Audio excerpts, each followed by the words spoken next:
दोस्तों, करबला की जंग एक ऐसी जंग थी जहां एक तरफ 72 की काफिला था तो दूसरी तरफ यजीद की लाखों की फौज। लेकिन आज हम इमाम हुसैन और उनके साथ हुई बदतरीन जुल्म की बात नहीं करेंगे, बल्कि बात करेंगे कायनात की जलील हुक्मरान यजीद की बेटे की, जिसने खानदान रसूल पर करबला में हुए जुल्म को देखकर अपने बाप के तख्त ताज को ठोकर मार दी थी। और साथ में ये भी जानेंगे कि यजीद जैसे हर एक ऐबे मुब्तला जलील हुक्मरान के बेटे की तरबियत किसने और कहाँ की थी, जिसकी वजह से यजीद के ये बेटे ने अपने जलील बाप के जुल्म की पोल खोल कर रख दी, जिससे 1400 साल पहले ही लोगों में ये बात साफ हो गई थी कि इमाम हुसैन हक पर थे और यजीद बातिल पर। लेकिन इससे पहले ये जानना जरूरी है कि करबला के वाक़े के बाद यजीद बिन मुआविया के सल्तनत पर क्या क्या बदलाव हुए।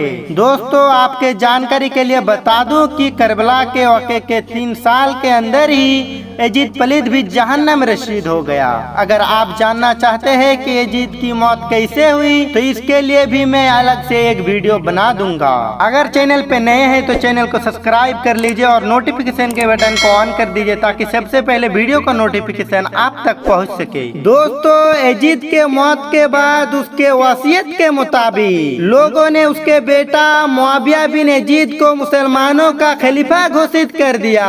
जिस वक्त यजीद का बेटा मुआविया सनी बिन यजीद खिलाफत के तख्त पर बैठा, उस वक्त उसकी उम्र सिर्फ 20 साल की थी। उसने तकरीबन 40 दिन यजीद की जानशीनी के तौर पर हुकूमत संभाली और उसने इन 40 दिनों में अपने बाप यजीद के काले कारनामों का बहुत ही बारीकी से जायजा लिया। जब उसने तहकीक के मुताबिक हर जगह अपने बाप को एक बैसी, शराबी, जलील और आले रसूल पर जुल्म करने वाला हुक्मरान पाया तो एक अजीब उलझन में गिरफ्तार हो गया। तो सोच में पड़ गया था कि क्या ये जुल्म सितम से भरी हुकूमत ऐश्वर्य से भरी जिंदगी को ही आगे बढ़ने दे या खानदान बनी हासिम यानी अल्लाह के रसूल के औलादों के खून से डूबी हुई तख्त को ठोकर मार दे। बिलाखिर उसने हुकूमत के ओहदेदारों और अवाम को दरबार में जमा होने का हुकूमत दिया। वक्त के हाकिम की तामीर हुई और तमाम अवाम और ओहदेदारों दरबार में जमा हो गए। मुआविया बिन यजीद मिंबर पर जाकर बैठ गया और लोगों से खिताब करते हुए सबसे पहले खुदा और आले रसूल की हम्दो सना की, जिससे दरबार में मौजूद लोगों के बीच हलचल सी होने लगी। रिवायत के मुताबिक मुआविया बिन यजीद फूट फूट कर रोने लगा। फिर एक बुलंद आवाज से लोगों को हक से रोशनास करना शुरू कर दिया। ये लोगों, मेरे जात कायनात उस अजीम तरीन शख्सियत हुसैन के साथ तख्तो खिलाफ के लिए जंग की जिस पर सिर्फ आले रसूल का हक था। ये लोगों, ये जान लो कि मेरे बाप ने जिस हुसैन को कत्ल किया वो इल्म और सुजाब के मैदान में सबसे आगे था। वो हुसैन रसूल अल्लाह के सबसे नजदीक था। वो जिगर गौसे रसूल बीबी फातिमा जहरा और शेर खुदा हजरत अली के लख्त जिगर था। इसके बाद फिर एक बार वो बैठ गया और बुलंद आवाज से रोता रहा। कुछ देर बाद आले रसूल पर हुए मजआलम पर गिरिया करने के बाद मेंबर से उठा और फिर से लोगों से भरे हम कलाम हुए और लोगों से कहने लगा, ये लोगों, जब तुम सब जानते थे कि मेरे बाप यजीद अल्लाह के रसूल के घराने पर जुल्म की इम्तिहान पर है तो फिर भी तुम सब हक के साथ देने के बजाय ऐश्वर्यत और इनामत की लालच में मेरे जाद यजीद का साथ दिया और जब तक कि उसकी मौत ना पहुंची तुम सब उसी का साथ देते रहे और तुम सब मुझसे भी यही उम्मीद रखते हो। ये लोगों, तुम सब जान लो कि मैं तुम्हारे गुनाहों का बोझ मैं अपने कंधों पर नहीं उठा सकता और ना ही तुम्हारी इस मफाद पर आई दोस्ती का तोख अपने गले में उठाऊंगा। अब तुम सब उसको खलीफा चुनो जिसका तुम सब मिलकर इंतखाब करोगे। मेरा आज से तुम लोगों से कोई रास्ता नहीं। मैं अपनी बेइज्जती का तुम लोगों से हाथ उठाता हूँ और इस दुनिया के खिलाफत को ठुकराता हूँ जिसके हाथ आले रसूल के खून में रंगे हो। दोस्तों, मुआविया बिन यजीद के इन अल्फाजों ने महफिल में तूफान बर्पा कर दिया।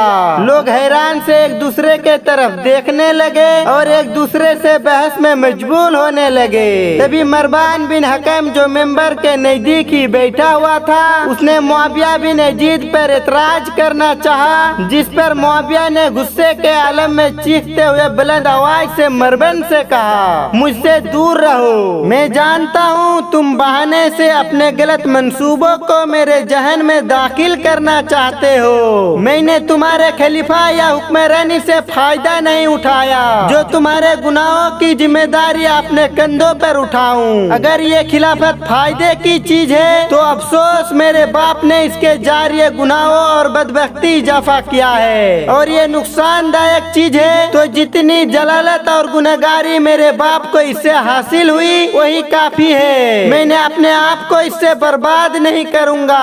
ये कहते हुए आंखों में आंसू लिए वो मेंबर से हमेशा के लिए नीचे उतर गया। दोस्तों, जैसा कि वीडियो के पहले में ही बताया था कि आपको बताएंगे कि आखिर यजीद जैसे जलील हुक्मरान अपने बेटे की इल्म परवरिश किसने और कहां पर की थी, कि जिसकी वजह से उसका बेटा मोहब्बत इमाम हुसैन और हक को पहचानने में कामयाब हुआ। तो दोस्तों, दरअसल मुआविया बिन यजीद की इस तरबियत के पीछे उस वक्त के एक काबिल उस्ताद उमरुल मखसूस का हाथ था, जो अहले बैत का चाहने वाला था और यजीद के कारनामों को बखूबी पहचानता था। और यही वजह थी कि ये शख्स यजीद से सख्त नफरत करता था। हालांकि यजीद ये सब से बेखबर था, इसलिए अपने बेटे मुआविया को इसकी जागीरदी में दे दिया था। दोस्तों, आपके जानकारी के लिए बता दूं कि मुआविया बिन यजीद के तख्तो ताज को ठुकराने के बाद बनु उमय्या के हुक्मरानों ने उसके उस उस्ताद को एक गड्ढा खुदवा कर उसमें जिंदा दफन करवा दिया था। दोस्तों, इस वाक़े के बाद एक बात तो साफ है कि जो तख्तो ताज यजीद जैसे जलील हुक्मरान के बेटे ने ठुकरा दिया हो, वो ताज इमाम हुसैन के लिए खाक के बराबर भी नहीं था। ये जंग तो इसलिए हुई थी कि इस्लाम और इंसानियत को महफूज रखा जा सके।